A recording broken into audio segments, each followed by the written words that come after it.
Hi, I'm Ryan Nickel, CTO at DSA Ocean, and today I want to talk about a workflow of going through a multi-hull generation in Orca 3D and Rhino, and then taking that into a seakeeping analysis in the ProteusDS ShipMo3D toolset.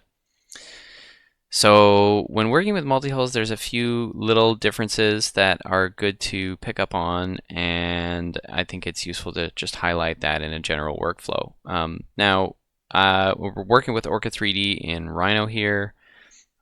What I've done is created ahead of time a little 30 meter generic catamaran kind of format. So we'll open this this form factor here. What I have here is a 30 meter length. We got a 30 meter beam on deck, a 3 meter beam on deck, and I'm aiming for kind of like around 1.5 meters displacement. And there isn't really anything else that's too fancy about this. I know this doesn't look like a catamaran. This is one of the AMAs, one of the demi-hulls. So for now, what we'll do, I'm not worried too much about the hydrostatics and fine-tuning all of the displacement. It's mainly, we just want to highlight the workflow here. So the first thing we want to do is create the port hull here. Before we get into doing any meshing, I do want to set it up for an actual multi-hull analysis. So what we're going to do is first we mirror this, and we're going to pick the x-axis there. So we've mirrored that, and then we're going to move this to an offset. So I'm going to put in 0, 0, 0 as the starting point to move from, and then all I really want to do is move it laterally by 6. So that's the y direction. So we go 0, 6, 0. So this is going to lead to 12 meter AMA separation. Okay, so now we need to make the mesh, and I'm going to highlight all of this, and we'll do quad remesh. I want to keep it pretty light, so we'll leave it at 500. It still tends, I find the quad remesh still tends to make fairly high resolution mesh at the transom, which is fine. We'll hide the input objects. Things are looking pretty good there. And select delete input objects because I don't want to keep the NURB surface there. Okay, and then we'll save this as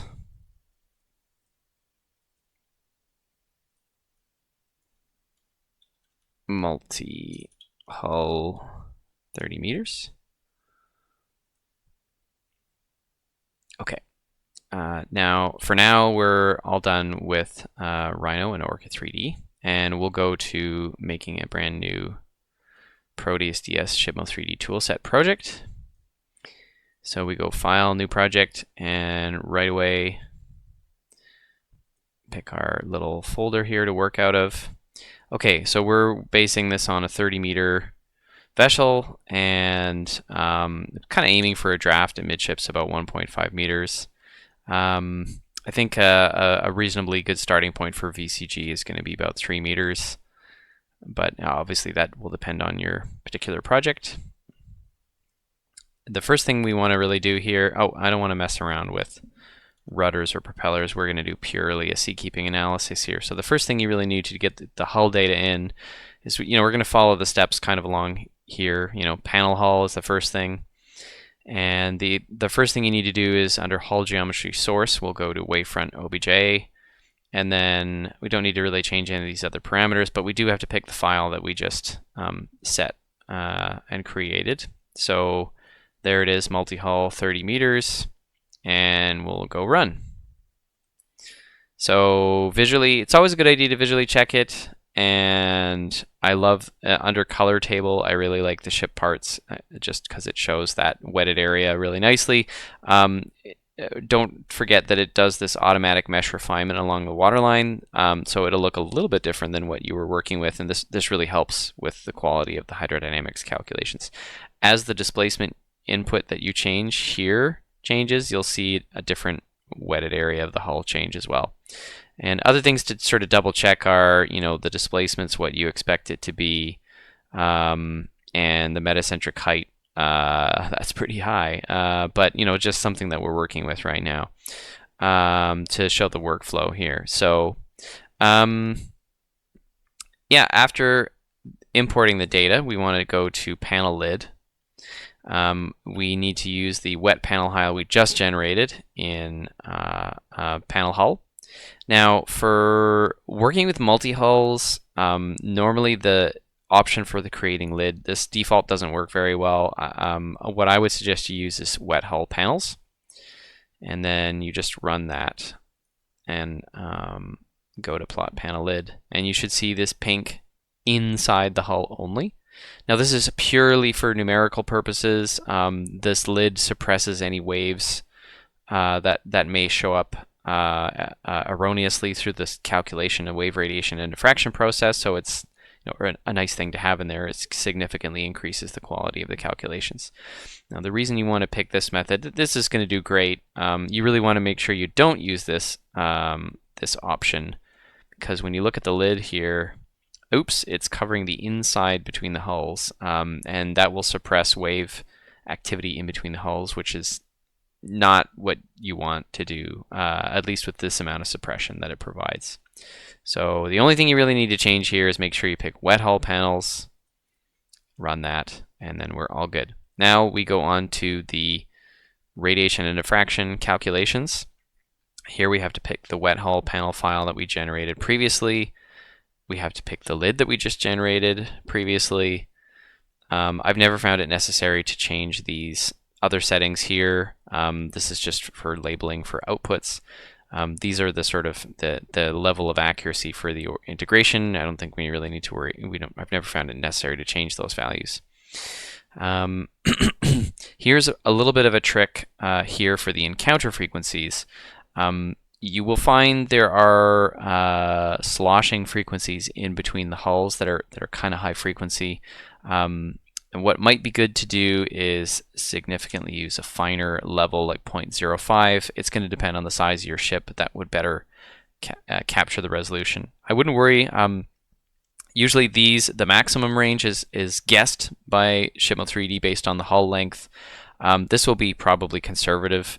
It'll take a little bit longer to run, but it doesn't really matter that much.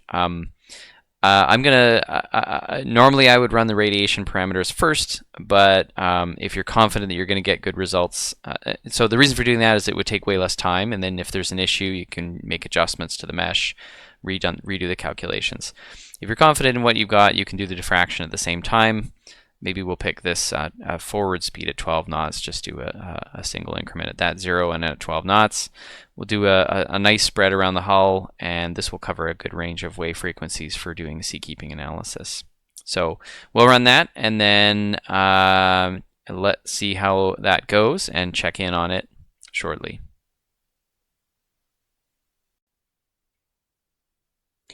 Okay, our multi-hull radiation and diffraction analysis is done. You can see the total computation time here. It's maybe a little bit longer for the size of mesh. Now, a big part of that is going to be from the number of frequencies and the higher resolution that we needed to use to look at them. So it's always a good idea to take a quick check to look at the resulting values. And for multi-hulls, the key thing that's different than mono-hulls is you see these sort of spikes showing up. Now, what these are, so this is the surge, this is the sway, especially in sway. These are wave sloshing between the hulls. So we have the main slosh mode here, and then some higher frequencies at multiples of that. Now, looking at it, part of the reason I wanted to show the workflow is to kind of highlight that usually I expect the automatic maximum range to be kind of conservative, and certainly you can see that you probably don't need to do more than maybe 6 to 8 radians per second for capturing all that variation. But there's nothing wrong with having more information here. It's just that it takes a little bit longer to calculate. Anyway, this is normal. We do want to have a bit of a higher resolution step to capture some of the detail in these spikes as well, which we did by setting that to 0.05 here. So let's go to the next step then, which is build ship. Okay, now we pick the input files for the radiation and diffracted values. Those are what we just computed. And the dry panel, this is really kind of optional for looking at time domain seat keeping, but there it is. Now, the really main thing to look at here is the radius of gyration. Now, this is basically like an expression of the rotational inertia of the system. And what I've noticed is the rules of thumb for monohulls seem to still kind of apply for multi-hulls for pitch and yaw. That is to say, something around a quarter of the length. So for our 30 meter catamaran, that's going to be around 7.5. Now, roll is a little bit different. It's going to depend on the kind of multi-hull you're looking at, but I've seen half of the demi-hull spacing as a starting point. So for our 12 meter spacing, that puts us at 6 for roll. I believe this comes from assumption that all the mass is concentrated on each of the amas, so you can take a look and see if you can derive that yourself. Obviously, the main point of these is supposed to be an extremely rough starting point when you don't really have any other information, and you got to use your judgment and refine that as time goes on. Now, one other thing to be aware of, these are these so-called hull retardation functions come from the wave radiation effects. They're basically a function that is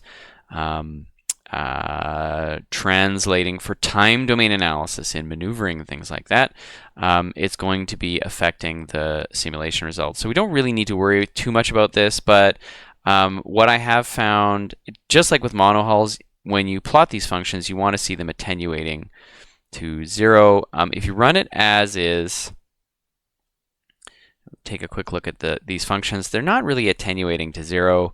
You really do need to look at something like 10 times this sort of suggested value of 10 here. So for I know it seems like a long time, but maximum time we want to set to 100.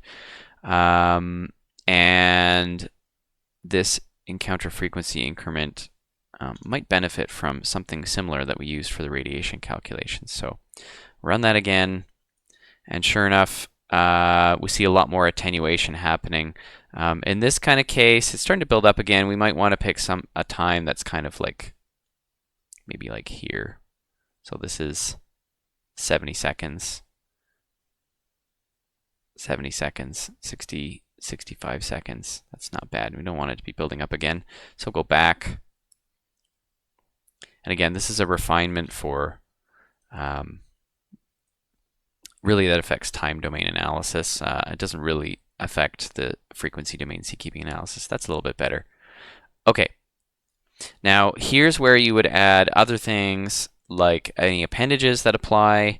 If you wanted to add any bilge keels, other U-tube tanks or fin stabilizers and things like that, but usually that's something that you would do after getting an initial idea of what the hull shape and VCG and so on would look like. So we'll just run this again. There is another option here to plot the ship. Now, really what this is useful for is showing things like where the appendages are and refining where those are. And I wouldn't recommend doing that at first. It's always a good idea to see what the bare hull is doing. So that's what we're really trying to do here.